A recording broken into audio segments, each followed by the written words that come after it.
បាទវិលជួបគ្នាជាថ្មីម្ដងទៀតបងប្អូន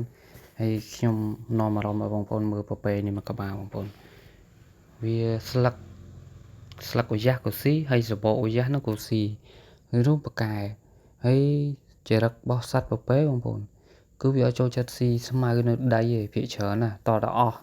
មានន័យថាតតែខ្សត់អាហ្នឹងទើបវាស៊ីស្មៅនៅដីតែជាធម្មជាតិរបស់វាគឺចូលចិត្តរស់នៅស្អាតស៊ីរបស់ស្អាតខ្ពស់អីចឹងទៅដូចជាបឡាវយ៉ាស់អីហ្នឹងស្លឹកវាហ្នឹងបើសិនតែយើងកាប់យកទៅដាក់នៅទ្រុងឲ្យវាស៊ីដាក់នៅក្រោមវាអត់សូវស៊ីទេបើយើងចងបយួរវាចូលចិត្តស៊ីហើយស្លឹកអំពិលទឹកនេះក៏អញ្ចឹងដែរបងប្អូនហើយមើលបងប្អូននេះមើលលក្ខណៈវាស៊ីនឹងក្រោមឃើញវាបិចយកទៅចង់អញ្ចឹងឯង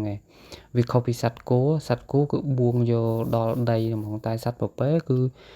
វារបៀបការស៊ីចុករបស់វាគឺវាប្លែកវារបៀបដូចថាវាមានបើនិយាយភាសាសាមញ្ញគេថារៀងអនាម័យណា